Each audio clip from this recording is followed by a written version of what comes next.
have future wager at 50 to 1. You do? I got another 25 to win. Mystic Journey over the top takes the lead. She is what dreams are made of. If I don't get the first leg, Warren, I just walk home. I'm just straight out the door. I'm gone.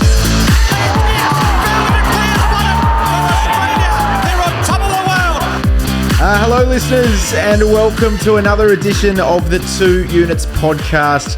It's a triple threat this weekend. 3 Group 1s at Caulfield for Blue Diamond Stakes Day, the premier 2-year-old race here in Victoria. We've also got specs all across the country, Rosehill Gardens, Morphettville as well. Nick Foot's my name. This man needs no introduction. He calls himself the Sultan, though. How are you, brother? How you going, mate? Yeah, I'm going well. And let's see how many years in a row we can make a Blue Diamond lead in the pencil Viagra joke.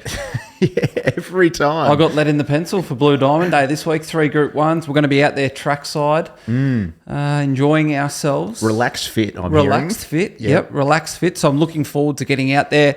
And the support card is outstanding. I really like the card this weekend at Rosehill as well. And we got a couple at Morphettville for Dare to Dream after it was an absolute Adelaide fill-up last week. Well, I think it was a fill-up everywhere last week. Fair so call. if we can keep that sort of momentum rolling into the autumn, well, I don't think you can contain this sort of head wobble that's going on. Well, it could get out of control. It was already in a position that was getting dangerous. But I did see one comment say sort of, first show back, hopefully all the luck didn't run out. You make your own luck in this game. Luck had nothing to do with it, Mr. Vice President. This fresh, delicious, tasty, meaty, turkey-filled, cold-cut combo. I eat 3 every day to help keep me strong. Straight off the top, I've actually got to invite you to the supper because you and I, we're taking the cheese and kisses to the races on Saturday. And you sort of bailed me out of a sticky situation because we've been invited along as guests, which is fantastic. And my wife sort of said, what are we wearing on the weekend? And I'd sort of given her a little bit of a false lead and said that, we're in this marquee or this sort of function. It's very formal, but you've come to the party and said, whoa, it's a relaxed fit. Yeah, we're in the Whispering Angel, so keep an eye out for us. And it's relaxed fit racing, so whatever that means. I think it's just a little bit more casual. You don't have to wear a tie. It's going to be 29 degrees, so yeah, I'll accept that. Thanks, mate. It's not often I get one off you. Absolutely. I'll tell you what, come to the supper as well, is there's a new cafe in town, SULTS. We've said a few times on this show that we like to have big wins and name our big wins after X horse. So I know you had a great win a few years ago in one of the country cups with the Aussie Nugget, went out and bought a new axe. Yeah, I've actually got, honestly, can you see I've got little blisters on the ends of my fingers? Because this week I've had a bit of time to myself and I've been learning some new songs on Aussie Nugget. Really? And I've played so much that my fingers are blistered. I think I actually need to have a spell. I think you've outplayed Aussie Nugget. I haven't heard of that horse for some time. Have you outplayed him? Yeah, he's done for the Nugget. Yeah, the Nugget's done for, but the legacy lives on. Yeah, well, rock on. That was the Nugget that you would have all seen in the video last week, playing Taxi Ride. That was Aussie Nugget. There's a little fender number. Well, there's been a big development here at the Palace, and that is that I've opened a new cafe, and it's called Cafe Millennium. So after the big win last Saturday, I headed out to the Good Guys. I bought a new Breville Oracle Jet, and it's just going it's just an absolute jet. What's it's a that set genuine you back? machine. It's Few grand? It's at the higher end of the. Put it this way. You don't want to say. I went from Nespresso to Oracle Jet on Saturday, so it was a good day. But Ben, Will, JD, Celine, if you're watching, I'm sure they're tuning in on YouTube. Come over. I'll make you a little footyardo or a little footspresso or a little footspresso martini. The machine does it all. I've seen a little bit of artwork you've done for Cafe Millennium. It looks a bit cooler than what you actually are. Yeah. There's a little bit of AI stuff going on the menu. I haven't quite got the cock art down yet, like the latte cock art. That's going to be my next venture, but we'll see. Why do people keep sharing photos of themselves that are clearly AI, like thinking that they look good? You notice that? Yes. It was like their old school photos and stuff. It's like, yeah, we get it. You look good, but like it's computer generated. Well, it's some trend as well. There's a trend being like, tell me that what AI knows about me. And it's like, so that they got to do a picture. I did that. Mine was useless. What was he put me in a Manchester United jersey.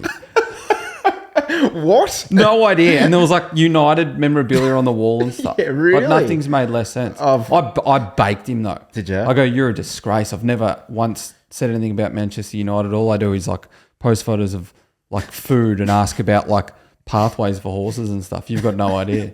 I love that you can make AI, like when you've got the pro chat GPT, you Yeah. can tell it to talk to you in a certain tone. So you can make it completely punish you and make you sound like a really? dumbass every I time you didn't know ask it that. things. Yeah, I'm sort of go the other way. I'm like, I need the confidence Yeah, boosted yeah. here, mate.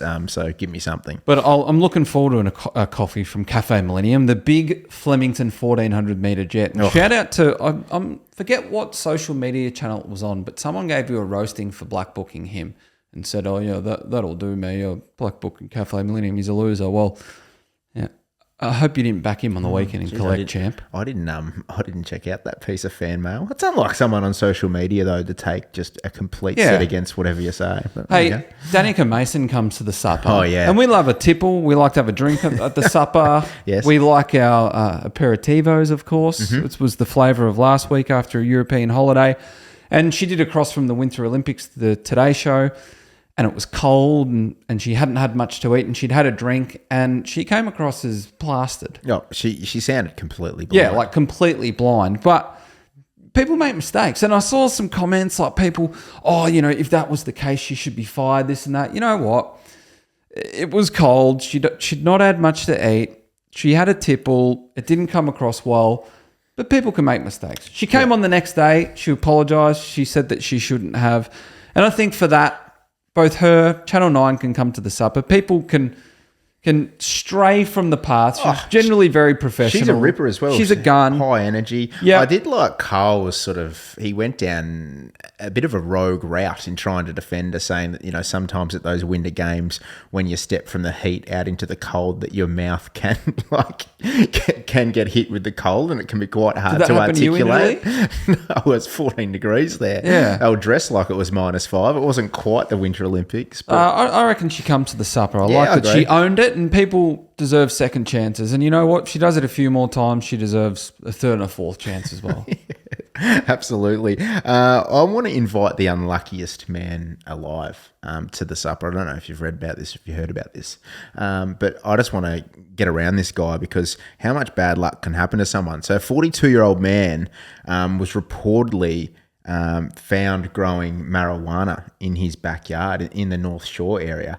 Now, he was... Where's that? You mean Sydney? He told police that it wasn't his, and that in fact a bird had dropped the seed, and that's why he was cultivating cannabis in his backyard. So pretty unlucky that this bird's flown over and dropped these seeds and these pot plants in his backyard, and then he's been done by the police. So I want to invite him along, and the bad luck doesn't stop there because while the police were at his premises, they also found a stolen motorbike. So this bloke has to be the unluckiest human in Australia, I'd say, Salt. So he can come to the supper. Well, until he got caught, he was actually the luckiest Yeah, exactly. because he's got a free marijuana plantation. Yeah, well, He's not to do anything about it. and now he's been absolutely done Yeah. by the boys in blue and girls. Yeah. Anyway, let's move on to our favourite segment of the show, Salty. That goal regulation size of one! So you will listen to every damn word I have to say! I seen those finger paintings you bring home and they suck! I'm calm! I'm not liking what I'm reading on the run sheet here. I think it speaks for itself, but please don't tell me this is true. So was up at Ngambie on the weekend for a wedding. Great spot. Great wedding. Beautiful wedding. Duty, big fan of the show, and Jess. It was an outstanding wedding there at Mitchelton Wines. We had a great boogie at the pub on a Saturday night, the Royal Mail Hotel. A pub so bad that it's actually good. You know those ones? I love them. Like, don't try to be something you're not. Yeah. You're a terrible pub. Just completely embrace and it. people just go there and have fun. Brilliant. But during the day, a mate of mine wandered over to the Black Caviar Brewery, the brewery there at Ngambie. There's the cafe next door, and I think The statue of the Great Black Caviar is sitting out there. on the lake there. On the lake there, yeah. So it was Black Caviar Lightning Stakes Day. What a time to be alive in Ngambie. The Black Caviar Brewery. Yeah. The races weren't on. That is just extraordinary. They didn't have the races on. It was her race. There needs to be a Your genuine investigation into Your this. building is named after the race that was on that day. And you didn't have the races playing. Like, if there's any place in the whole entire world that the Black Caviar Lightning Stakes should have been playing, Yep. it was at the brewery in Nagambie, And where she was born. There is just no excuse in this day and age because you've got racing.com, you've got Channel 7. You can't just say, oh, we're not a Sky 1 venue. Yeah. Like, there is no excuse for them not to be playing that race. It's just extraordinary. Yeah, I reckon that's like Group 1 weight for age, pack your nags. Yeah, it is, yeah. That's as good as we'll get on this show. Might wrap it up now. No, I need to send you packing just quickly for some ha-ha at Own Gear. We love getting around each other's gear. There's no doubt about that. Like, That's what friends are for. Yeah, exactly. We'll pat ourselves on the back. But I've sent you, I don't know, we're just being funny jets in our conversation the other day. I've sent you something and you've written back a gag and then you've held down and ha-ha'd and reacted on your own gag before I've even seen it. So I've opened up the message and I'm like, oh, I thought we were in a group. I was like, oh, maybe someone else has ha-ha'd it. No, he's ha-ha reacted his own work in the message. It's Not sure true. about that. I didn't mean to, though, to be fair. It was meant for you, but I have done it in the past as well. Okay, so you're guilty, but not this time. Yeah, I wasn't guilty this time, but there is a track record. Yeah, nice. This will be the last time I bring this up, maybe. But George Bailey, a fellow Tasmanian. Yes. Well, he's got to pack his nags. The whole Australian selectors do. Why would you fly Steve Smith over and then in a make or break game not play him? What do we have to... Who does Cooper Connolly have photos of? He literally never makes runs. I don't care if he sometimes bowls. He's my doppelganger, Cooper Connolly. So we needed to win. Shout out to my bro. There was one must-win game. The best batsman in the whole world that we've flown over there from the golf course in Adelaide never got a crack at them. I reckon it's the most poorly handled tournament in the history of Australian cricket. They've clearly just... I don't care about it, and obviously neither do they. But at least try and care. Yeah, they've clearly just they've clearly picked him on looks. And that's all I can think of. Cooper Connolly, just being a really good looking guy. That's all I can think of. So no, it's fair, but you be careful coming after us Taswegians. We like to get our backs up and quite parochial down there, Saltsy. Bring it on. There'll only be 3 hits. Me hitting him hitting the floor, the ambulance hitting 100 k's an hour. I reckon it's the top of your off stump. I hope you do. You know what I love about Betfair footy? What's that, Salts? It's not you versus the bookies. It's punter versus punter. So you set the odds or take them if you like them. Yep. And as the market moves, you can back, lay, or even trade your position. It's proper strategy stuff. It's where sport meets trading, and it's a completely different way to bet. So if you're ready to level up, get Betfair on your side. You can even follow all of our Saturday specs. Download the Betfair app today. Imagine what you could be buying instead. For free and confidential support, visit gamblinghelponline.org.au. It is time now for SULTS SPECS, proudly brought to you by Betfair. Just a lot of people reaching out over the last week saying, where can I follow, staking plans, etc. There are no staking plans, but what we do have is you can follow us via the Expert Tips tab on the Betfair app or the Betfair website. Follow 2 units, turn on your notifications. You've got to listen to the show to see who's tips who, but there'll be a little write-up underneath and you can set your notifications and get the tips all day long. So there will be plenty about this week's Saltsy because we've got specs all over the joint, and we'll kick off at Caulfield for 3 Group 1s on Blue Diamond Day. We do. It's a terrific card, and as has been the case in Melbourne, for a lot of the most recent meetings, we're going to be on a dry track.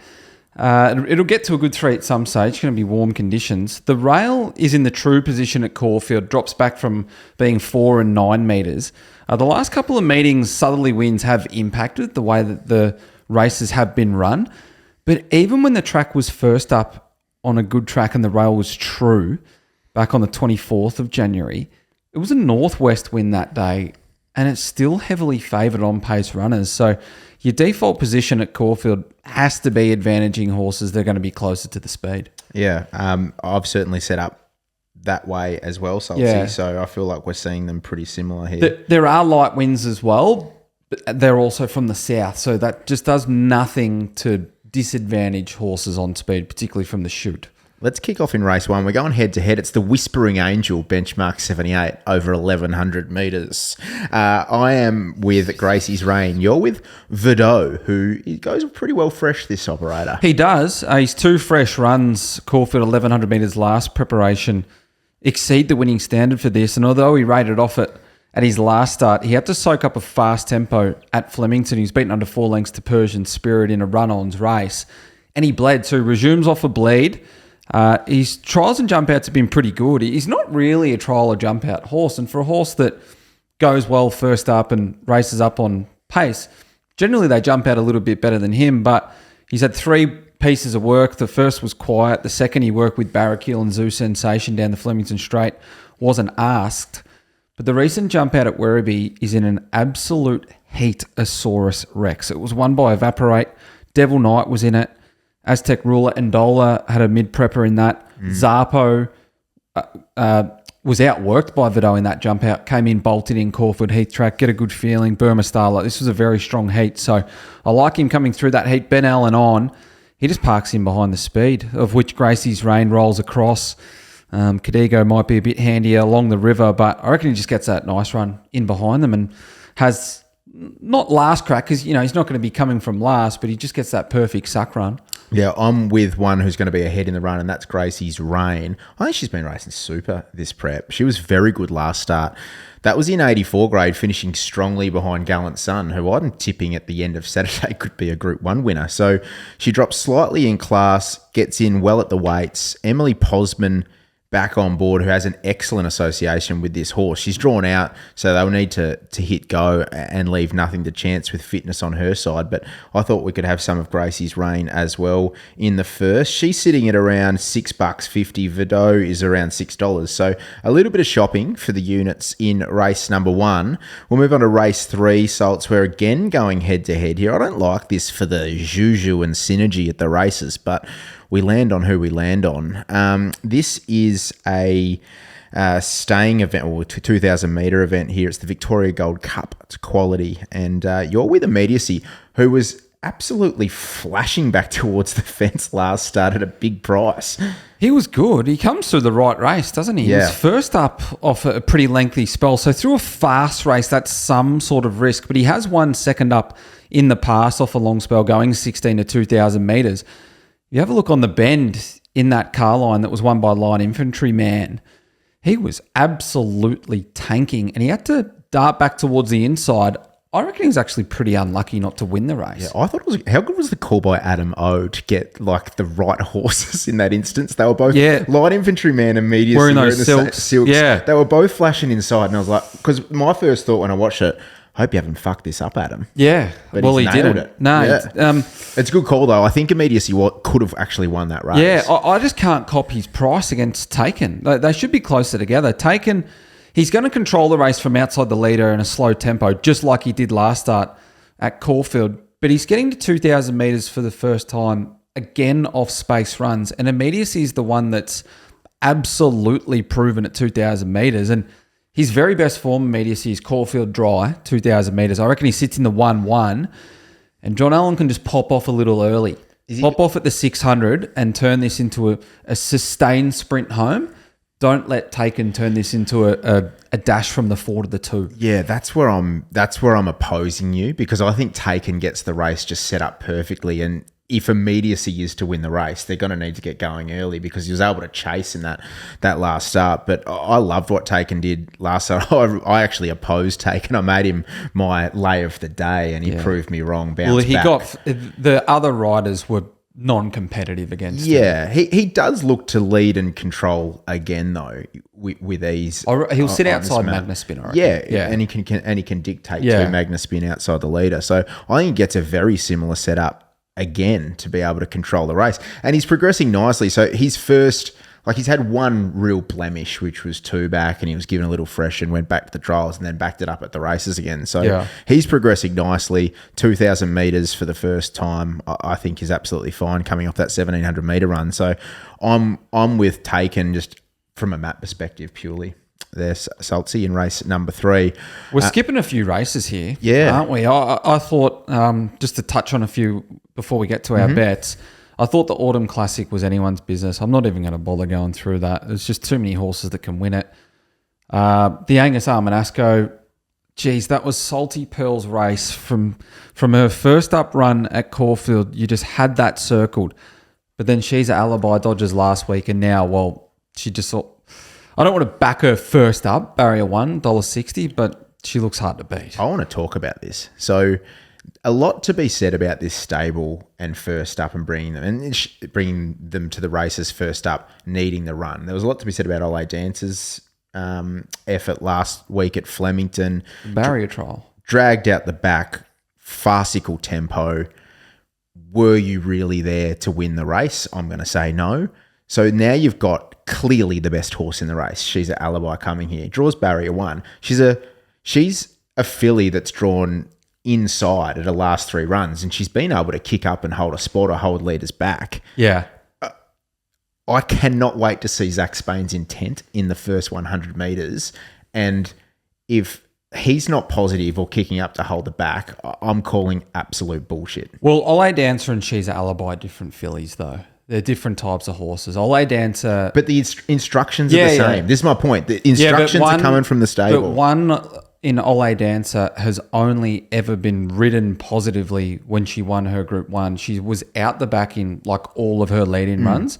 She's at Alibi actually has natural gate speed. Ole Dancer isn't like a natural gate speed type of filly. Whereas She's at Alibi, she's not far off the pace first up in a Gothic when she's beaten But by Ole 10 Dancer Pirates. jumped well last week. Yeah. She jumped fairly, and then you can't tell me Luke Nolan, who's a multiple Group 1 winning jockey, can't sum that up and go, they're walking. No, she should have been ridden more positively. Yeah. But She's at Alibi from barrier 1 will just put herself on speed like completely naturally. Yep. And from barrier 1, you just don't get dragged back. So she'll be on the back of the lead and just looking for an out. And when she gets one, she'll belt them. Yeah, $1.50 is not areas that you and I really ever shop in anyway. But I'm going to let that go. Yeah, but considering her stage of her preparation as well. 100%. Yeah. But you can't ask me to back I was that happy stable to- with yeah. any confidence first up at $1.50. I was happy to back her at she was $1.75 I was into the same. $1.50 in the Sandown Guineas. Yep. And I was happy to back her like she was $1.20. Yeah. Because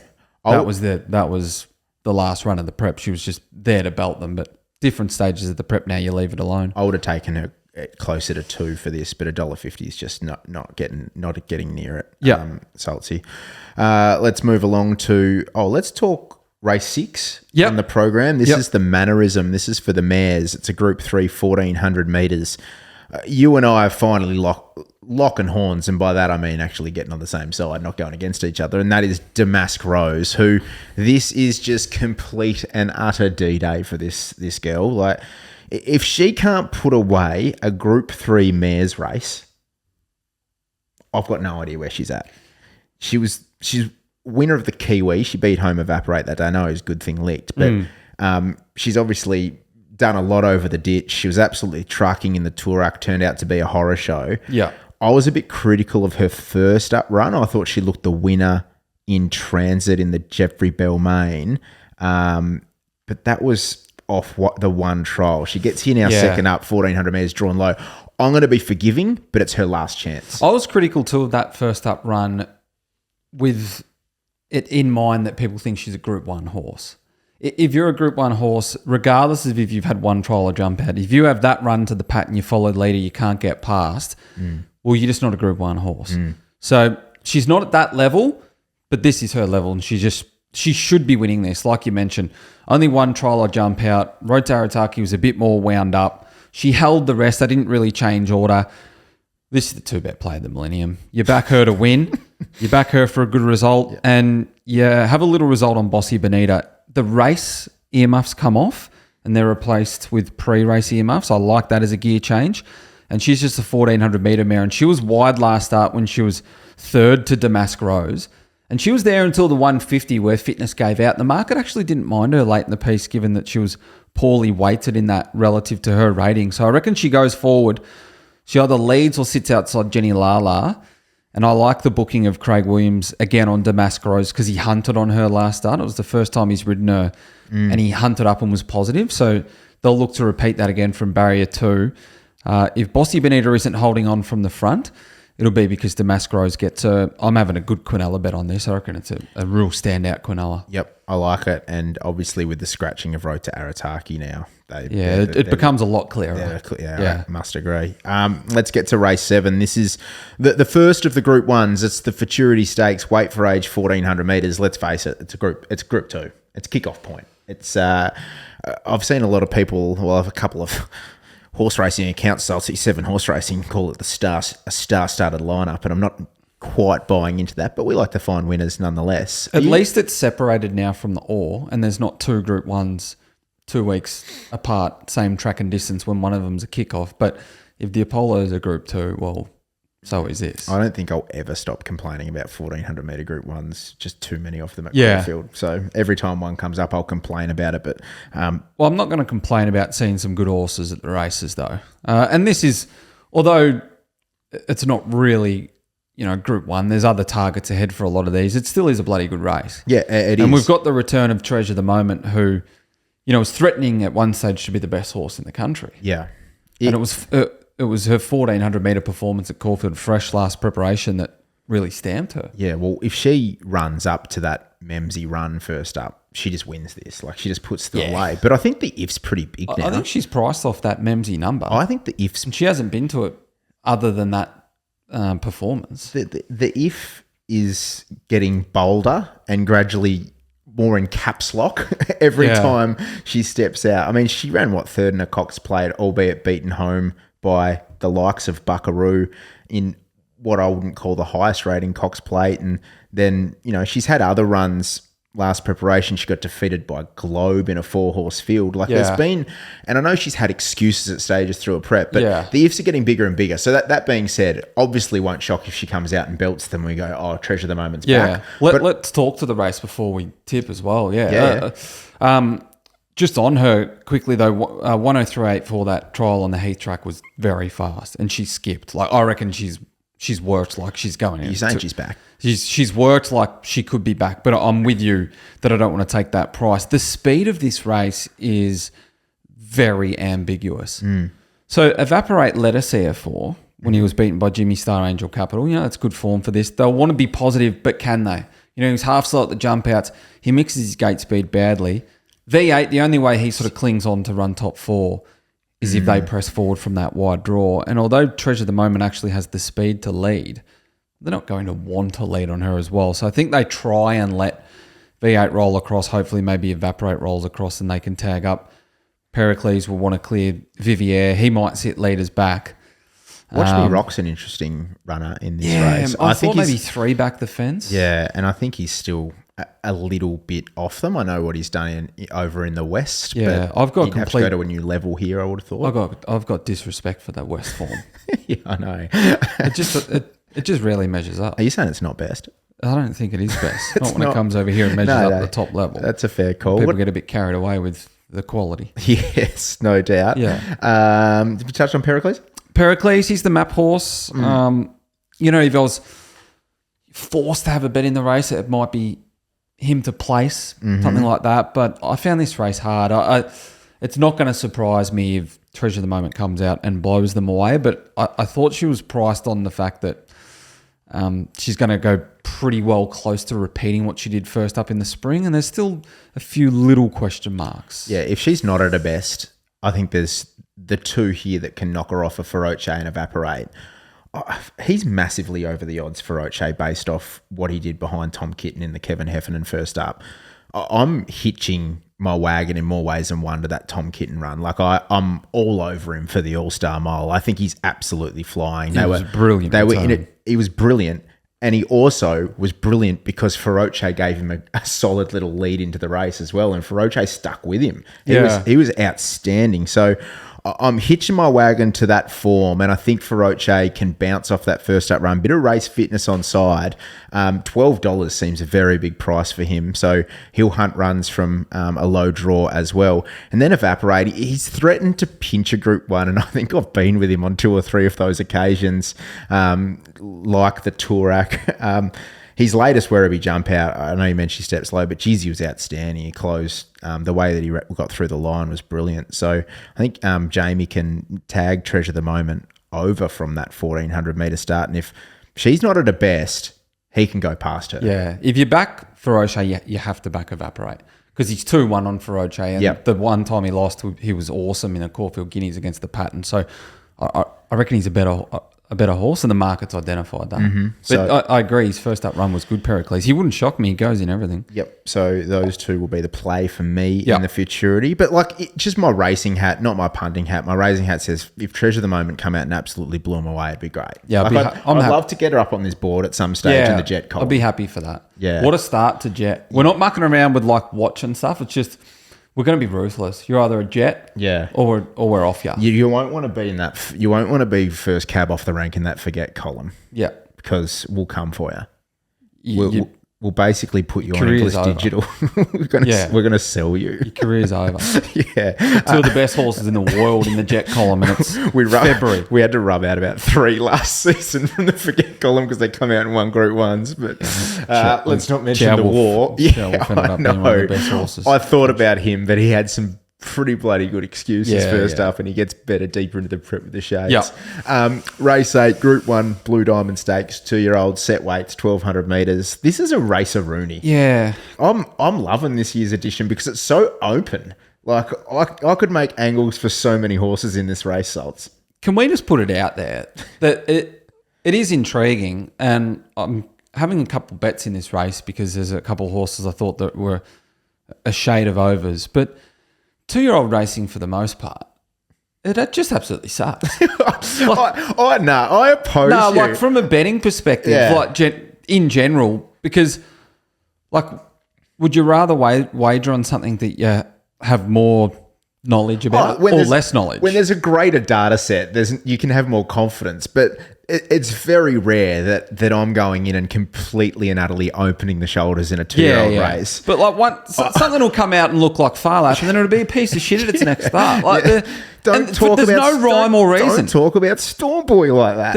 I know. Yeah. There's just no reasoning to some of the performances. Nah, you're spot on. And to be honest, we bet. One of my selections has got a little bit about no rhyme or reason with that. Well, I'm having 2 bets as well. I might hit mine first, Salt. Yeah. This is how we're playing it. We won't talk about every horse in this race because we might run out of room on the SD card if we do. But I'm going a little 2-pronged approach. I'm with Streisand, who's the filly that I think she's been doing pretty well everything right in the lead up to the grand final. Like her run in the preview, she was taken back. She stormed home with the fastest last 200 metres of the meeting. And then in the prelude, they took luck out of the equation and they sent her forward, and she was just too good for them, really. So I sense that she's going to be a better filly with a bum to follow, and she's got blinkers going on for the first time for Granny Day. And,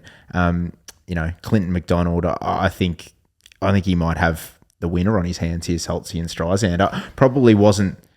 It's taken me a couple of runs to really get around her. I know, some of the futures work we do, I haven't quite subscribed, but I'm in Team Barbara right now. And the other that I want to have something on is Zambales. Now, he chased pretty well last week behind a smart one and Hard Kick who isn't here, so he doesn't have to turn the tables on anyone from last week.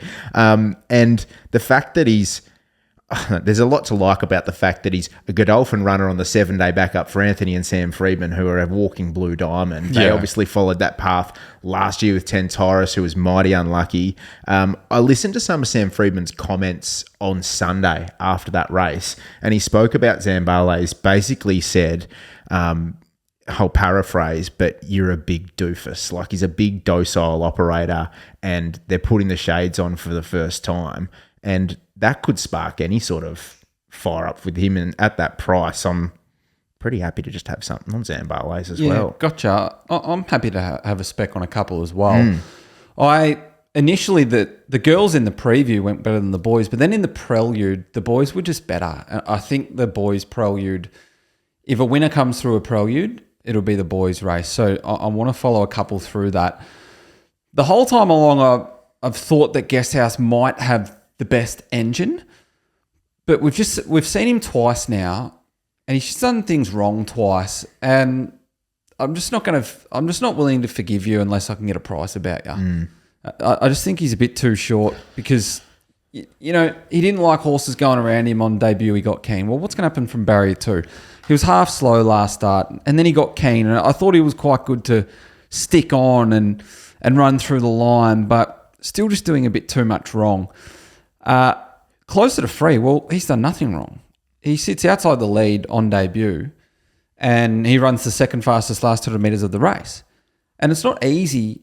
Like, race experience for 2-year-olds is critical. It goes a long way. So to show up and beat horses that had been to the races on his debut, and now he follows that same pathway as Devil Knight, debut in the Prelude and then to 1,200 metres after sticking on through the line, well, he just shouldn't be longer. He just shouldn't be a longer price than Guest House. It's because of their SPs last start, but the market didn't have a number to price him on. So I think his price is a little bit unfair. Be a fair old story, wouldn't it? Yeah. Purchased in the washdowns at Wangaratta on Facebook Marketplace. I'm not quite sure the Marketplace bit's true, but I've been chatting to my spies at the O'Brien stable as well, and apparently the horse is just completely and utterly airborne.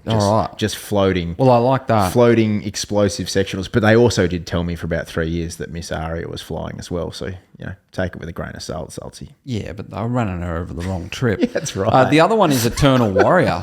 I thought he was really good in that Prelude because it wasn't an easy day to make ground. He was back and race fastest 4-2. He got past Guest House and then Guest House fought back late. But although Guest House had a tough run, he was closer to the speed. So he had some excuses there, Eternal Warrior. Damien Lane on. Barrier 13. He's not going to be dragging him all the way back. He's a Group 1 jockey. He'll look to just sort of float in around midfield and hopefully finish off. I thought he was overs through that same race as well. How did you stack up Unit 5? I left him out in the end. I think he's got a good winning hope, but I just found it hard to really convert that sort of Gold Coast. Yeah, I can't convert it. I don't like the gap between runs either. And the other one, Big Sky, I do think he's had favours. Like both of his 1,000-metre runs, he's had tailwinds. He wasn't stopping through the line last start by all means, but he's never been softened up early. He's just controlled things. He's had tailwinds. 200 metres is a long way in racing. I'd be surprised if he actually jumps outright favourite. I don't know who's going to start favourite. I can't really see the market smacking anything, to be honest.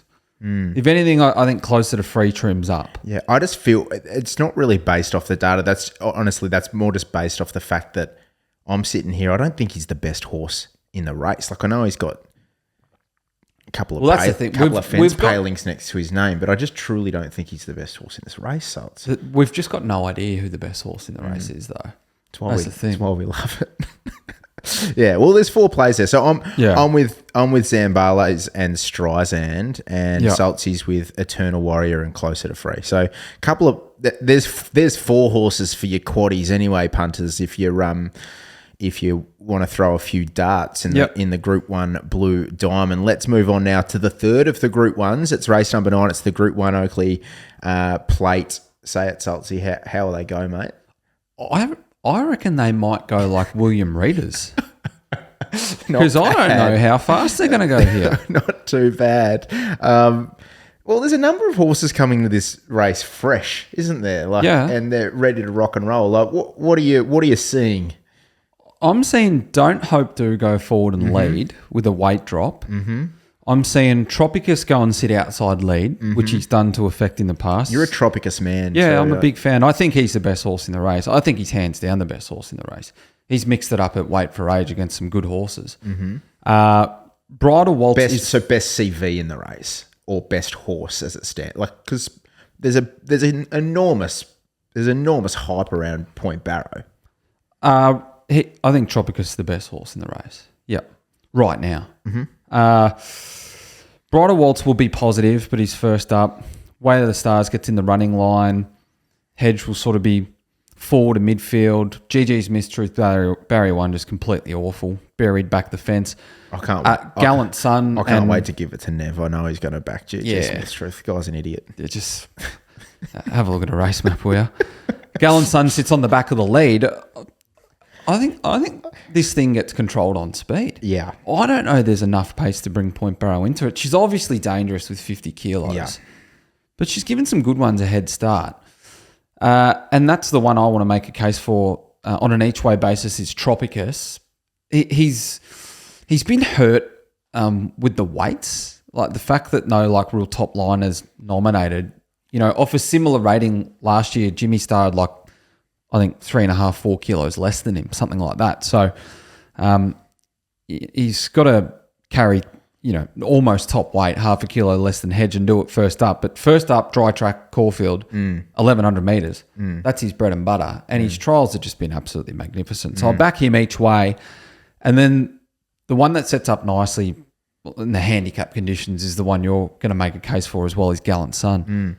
So he drops, 7.5 kilos off last start? 7.5, yeah. Yep. Oh, no, sorry, 4.5. So he drops 4.5 kilos off last start. So it drops to 52, yeah. Yeah.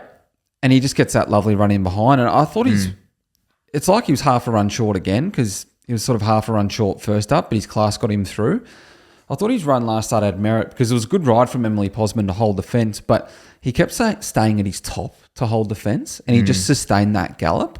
Whereas now he can let the speed go and park him behind, and 52 kilos, he gets the run of the race. Yeah, and his career peak performance was third up last preparation behind Reserve Bank in the Redelver at Morphettville, who subsequently went on to win the Group 1 Goodwood. So his peak at third up, I think he's back. So he's got a right to be here, no doubt. Yeah, no, I'm with him, Gallant Sun. And I'm also with Don't Hope Too, who you mentioned as well, who's the likely leader. So I'm sort of siding with those with race fitness on their side that are going to be close to the speed, because I thought that was a terrific return. I know I was with him in the Rubiton at a price and he almost pinched it. He was just grabbed late by Oak Hill. He meets him 4.5 kilos better here. And I think you have to be able to absorb fast tempos and be tough late to win on speed in an Oakley plate. But he has done that before in benchmark company this track and trip carrying top weight. So T.O. Nugent in the saddle for Simon Zara's it's not the sexy combination that people will want to dive into in a Group 1, but I'm here for it.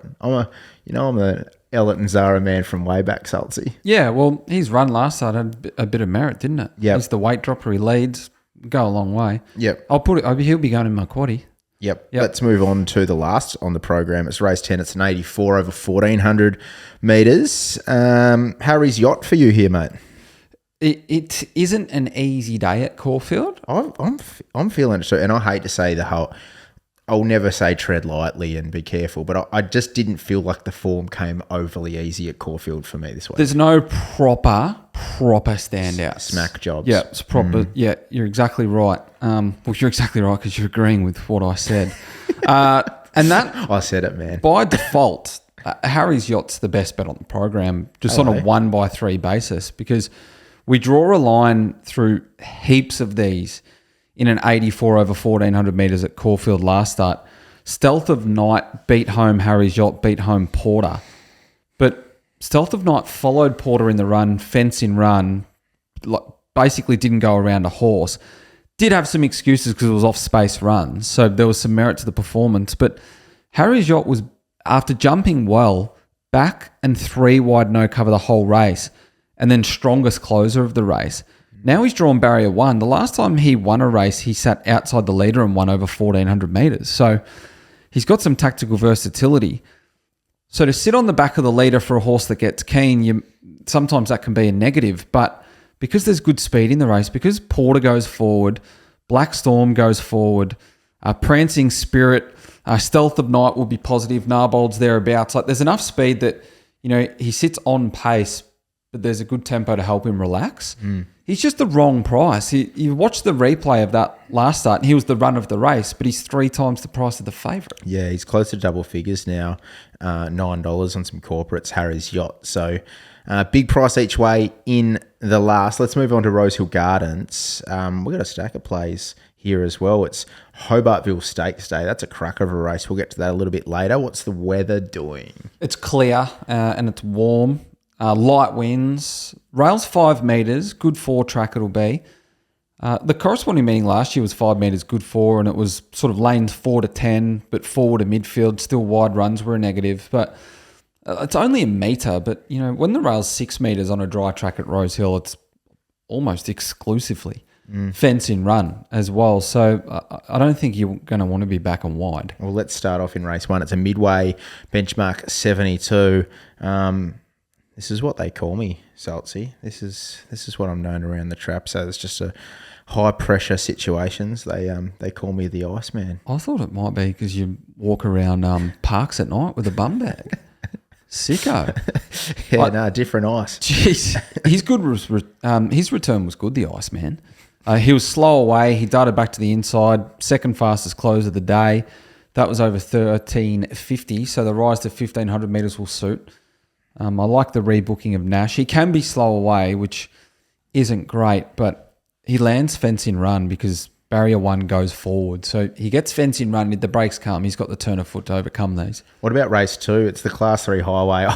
I've actually given myself a 1-week suspension after Mr. Chips last week in the highway. So I went to open it. I was like, I'm not doing the form. I've got to serve a 1-week suspension. So can you tip me into the winner? Because there's a huge Omen bet who's the favourite here, but I don't in Rose A, because that's what I'll be holding during race 2 at Rosehill. So give me something. Well, you got a ban from the highway, but I've been told I have to do the form because I'm the carryover highway champ.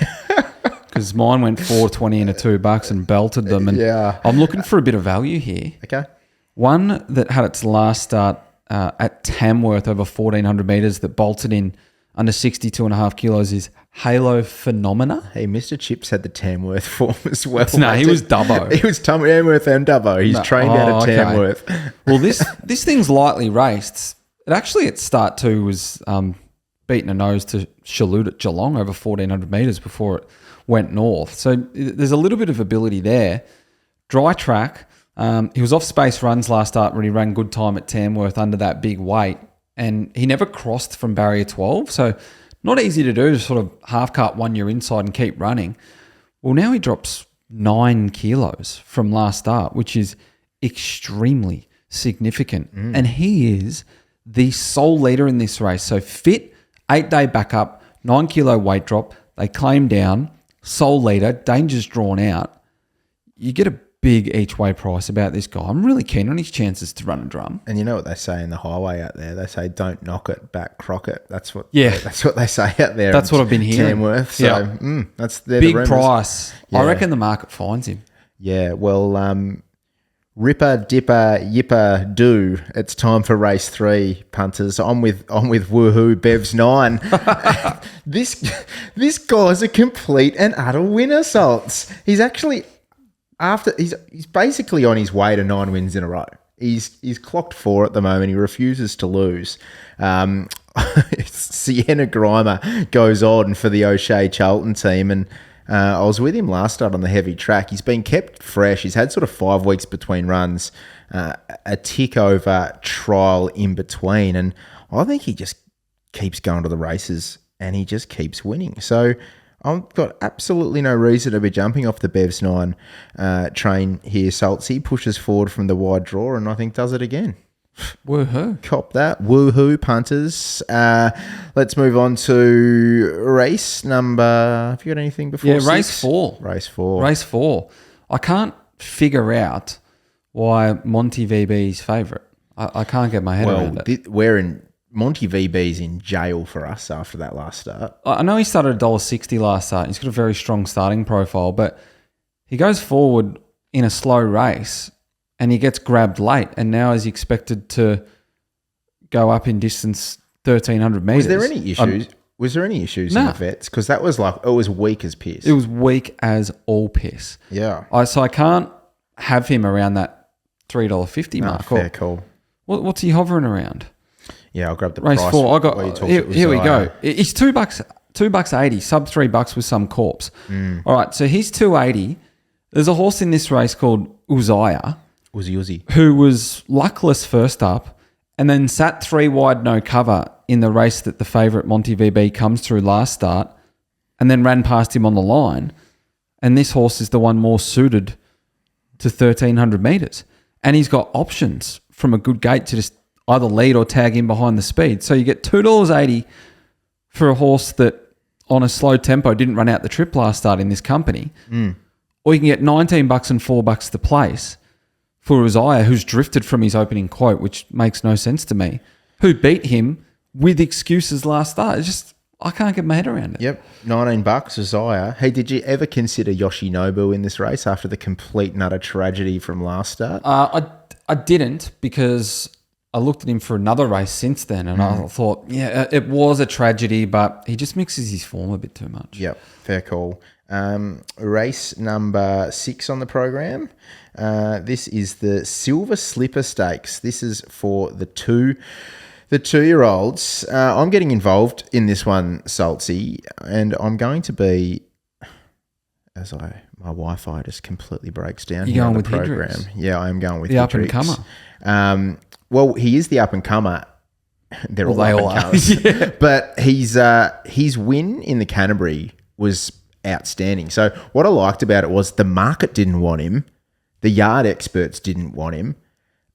He had Incognito's back, who didn't want to be in the race. So he had to create his own momentum. He had the perfect run with the favourite and then had it falling in his lap. Once Zach Lloyd realised, he just created his own, and he was dominant.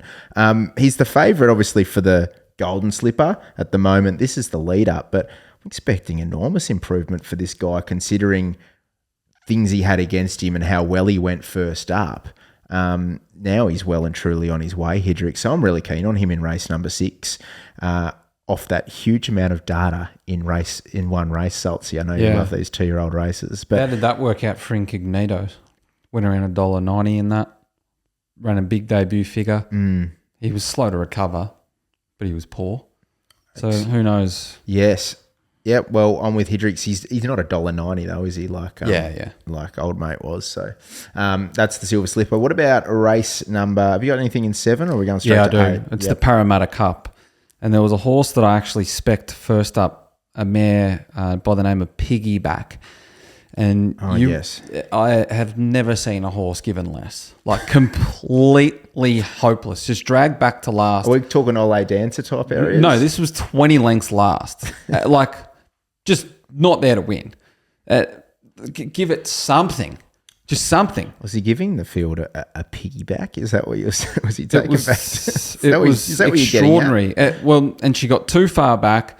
She settled in a different postcode to Travolta and took ground off him late. I thought her run had more merit, and her run was the most meritorious through that first up mile. Still lightly raced on the up, and now she's drawn barrier 1, so she hunts up. She's generally an on-pacer, so I think she gets the right run from barrier 1, and she's the play. Yep, Piggyback in the race 7, the Parramatta Cup. It's a Group 3 quality, that. So I'll be following in around $6 there, Saltsy. Let's talk to the feature now. This is the Group 2 Hobartville Stakes. It's a cracking field. I'm really looking forward to this race. You've got Ninja, who's currently favourite, Napoleonic on the second line. We see the return of Autumn Boy, also Shangri-La Boy. Wadton, I don't know what he is, but he's second up. He's had a little slight change, I think, in his preparation and his plan as well, which is interesting. Group 1, Attica. Yeah, Attica returns. Even Green Spaces, I think, will run well first up for Bjorn Baker. So it's a good little field. I'm siding with Napoleonic here, who I had question marks over whether he belonged in this sort of company, because that win in the Red Anchor, he just beat poo. Yeah. Poo stains of horses in that race. Like, he came with the big Moonee Valley wave and he put him away, but there was nothing in behind. But he was nothing short of impressive first up behind Tempted. Like, she's an absolute jet. And he was properly good in behind first up. So he can certainly mix it in this company now, can Napoleonic. So I want to be with him. I'm intrigued to see what his deal's going to be moving forward. Like, this is 1,400 meters. I spoke to Tom. I actually messaged Tom Charlton being like, what's the plan with him? Because I think he could potentially have a Group 1 in him, this horse. Like, I think he's a proper operator, but I don't even think the camp knows what he is yet. So they sort of said Hobartville Stakes, and then we'll assess his options. So 1,400 metres, we'll see what he does over here. But I've subscribed and clicked follow on Napoleonic now. I think he goes good. Race number 9 on the program. This is the Group 2 Millie Fox Stakes. This is for the fillies and mares over 1,300 metres. I thought this was the best bet of the day. On a day where I was finding it hard to find a best bet, I thought Lazura here was just hitting me between the eyeballs, and she just rates clear of these. She was in for last week in the Triscay. She was going to run. I know you were tipping her on top last week in the Triscay, but she was scratched, thankfully for her, because Weeping Woman got the job done with ease. I just think, she's going to blend in J-Mac on top, off midfield, and go whooshka late in the day. There's when you look at her last couple of starts, she's been in Group 1 company. She's been well in the market in a Tourak. She's $15 in an Empire Rose. It's a pretty gettable fillies and mares race. I've got her in my holster. I've got her in my radar. Is that track? Is this track related? Making sure they're running on. I'm just waiting to see if they can make some ground. Yeah. It's not exactly a press button stable first up. So I'm just waiting to see that they can float back and make a bit of ground. But you're right. She's the best horse in the race. Easily. Let's get to the final race on the program, one you're actually pretty confident on, Sultsy. We're actually both siding with the same horse here.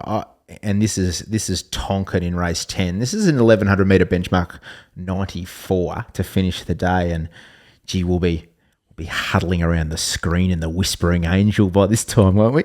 We certainly will. And this is the best bet of the day across all tracks. She's a kilo off the minimum, and she's building a terrific winning record. And although she's only had one go at 1,100 metres, she didn't win. She was second in a very fast race where Persian Spirit had a softer run and beat her. Well, that's excellent form. And then she was outsped by Beast Mode at the Valley before she... Did you call her a loser? When I tipped Tonkin, you tipped Beast Mode. You got it right. I called her a weakling. Yeah. Yeah. I wanted to bring this up because I was looking here going, gee, Salty's keen on a weakling for his best bet. That's why they haven't raced her since the 25th of October. Right. Because they've just needed to give her some time to furnish and to grow. And so she's a strongling now. I reckon she's grown into her body. She's maturing and her best is still ahead of her. Love it. And she was actually pretty good through the line in that Beast Mode race too. They ran really fast time. Yep. Her jump out at Balnarring was outstanding, and her trial in very fast time up in Sydney was an absolute beauty. And she came off heels in that, was strong through the line. Stalked it. Oh, yeah, no. It was nice, that's what I'm kind of imagining on the weekend. I don't think they need to go forward and lead. Well, I wanted to ask you about this. I was of that opinion as well. I was like, there's a fair bit of speed in this race, and the fact that Zach Lloyd's drawn plumb in 6, like he's the guy you want to have in the hands of, because he's flying at the moment. He'll just be able to park in behind it. Yeah, you got South of India, you got Hawker Hall, who's going to be positive. I think she just floats in behind it and gets that lovely suck run. And they've taught her to do that in both of her trials and jump outs too. And the Horseshoe Hill, who she beat in that recent jump out. Say that 10 times. That's a good horse. Yeah. Last seen runner up to Raging Force. So that works brilliant. I heard Sam Friedman talking about her on the radio as well, saying that they've always had an opinion, but they're really expecting her to go to the next level this preparation. They've been really keen on the way that she's been working, and it doesn't take much of a trained eye to be able to see that in her trial work. I think she's super well placed. It's reflected in the early markets too. They went up 340. Punter said we'll be having some of that. She's into $2.60 most places now, so she's been pretty well supported in the betting. But we're both keen on Tonkin in the last to tonk them. Yeah, Tonkin tonks them. Yeah, for Tonkin sure. will tonk them. Let's get to Morphettville. Yeah. Great day of racing. over in Adelaide. And as always, this is brought to you by daretodream.com.au. It's been great to have them back on board, and I'm sure they're glad to have us back on board because we took the absolute piss out of the joint last week, Sults, and we're back to do it again. Yeah, and tap in for par should have made it a clean sheet too. That was hard watch anyway. Yeah, a bit of a bogey, I heard. Rail 6 metres. Hot leading in, hot race day. They'll put plenty of irrigation on. Winds are light. I reckon it'll be quite a fair track, actually. Okay, well, let's hope so in race number 4, where we're combining forces. It's 0 to 66 over 1,500 metres. And Ronnie B, he finally gets the trip he's after. Yeah, he's the best horse in the race. He's a Grafton Guineas winner over 1,600 metres, and his return at Murray Bridge was excellent. Then he stayed at 12, and he just looked like a horse that stayed at 1,200 metres, one too many. He wanted a bit further last up, but he kept running through the line. He just needs an element of luck from a little bit of a tricky gate, but I actually think he's good enough to sit 3 wide and beat these. He's just too big and too powerful. Yeah, I can't really add too much more to that. I think Ronnie B is going to power over the top at evens. He'll be in a lot of my all-ups across the course of the day. He'll be a pretty big anchor, I'd imagine, would Ronnie B on Saturday. We'll get to race 5 now. This is the listed Cinderella Stakes for the 2-year-old fillies. The Hayes team looking to pick off another South Australian feature. They actually won this race last year with Gin... called Gin Spirit or something?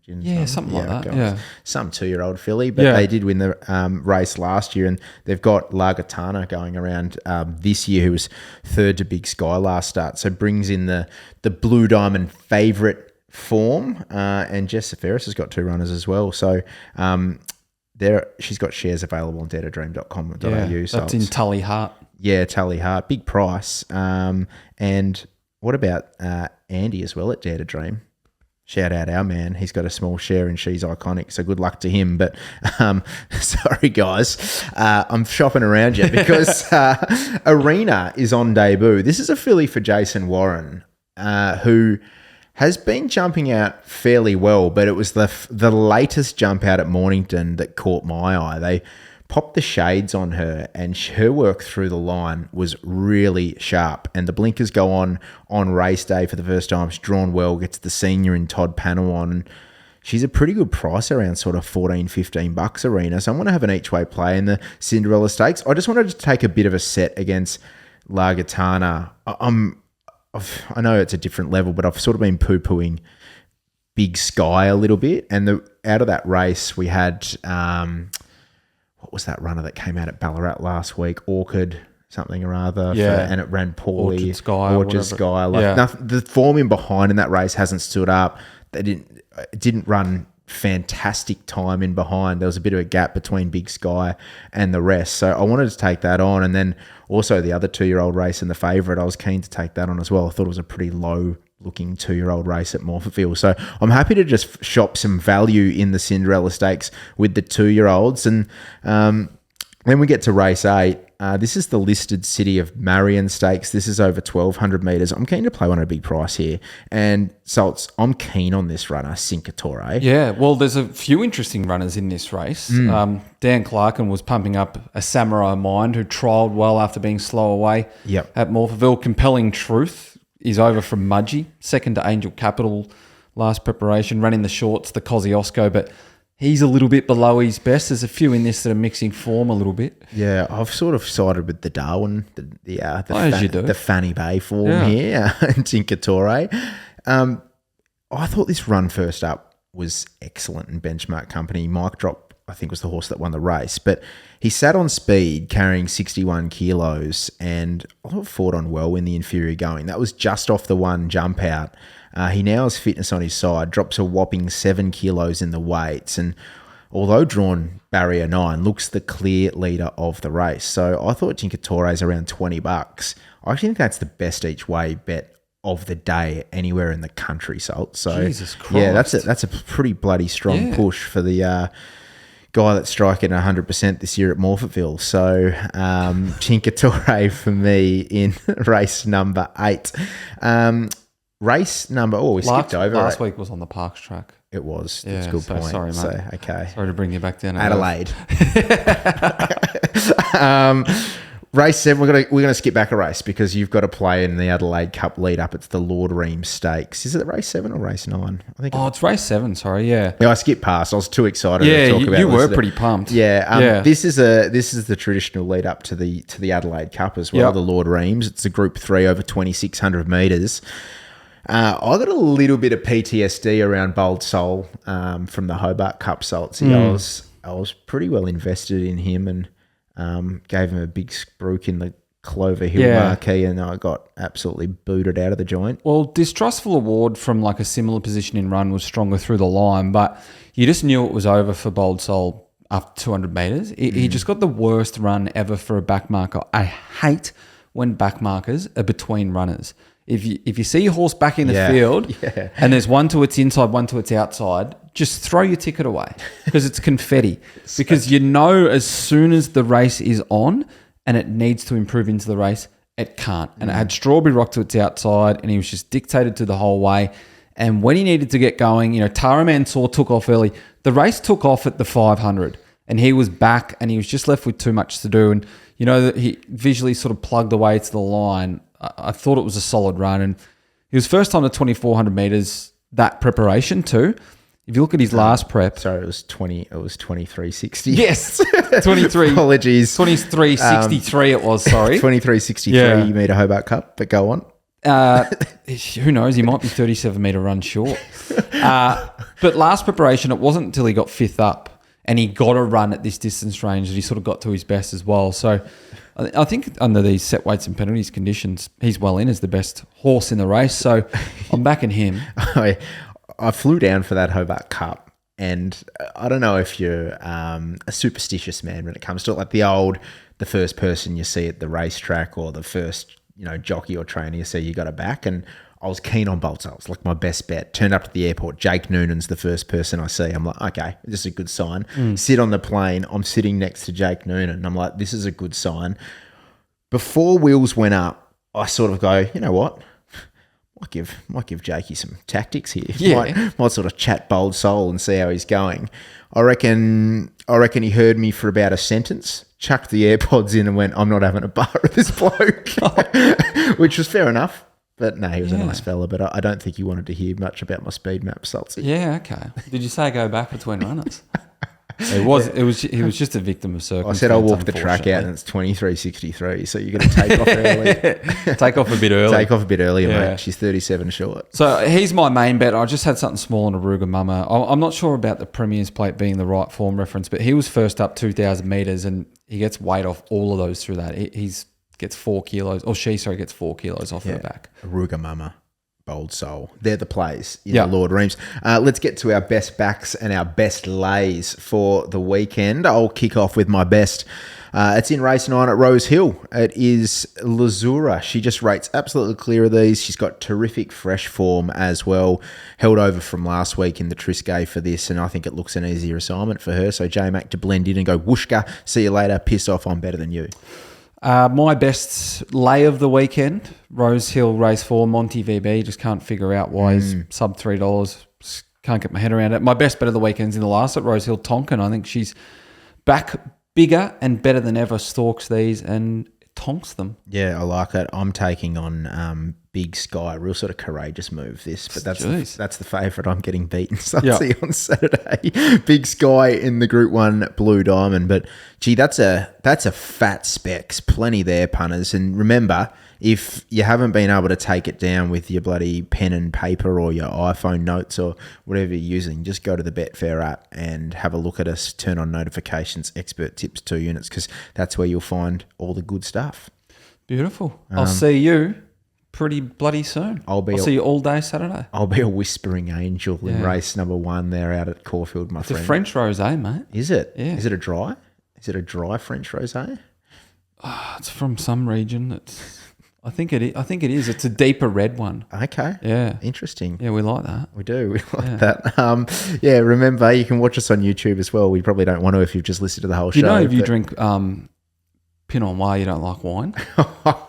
Piss off. I had a chilled Pinot. It was my birthday yesterday. I had chilled Pinot. I went out to Chin Chin for lunch. Beautiful. I had a chilled Pinot Noir. I drank it way too quick. I treated it like red Gatorade because I was a bit dehydrated. Yeah. And then I had to just go the room temperature Pinot for the second wine. People Snuck that in there for the units.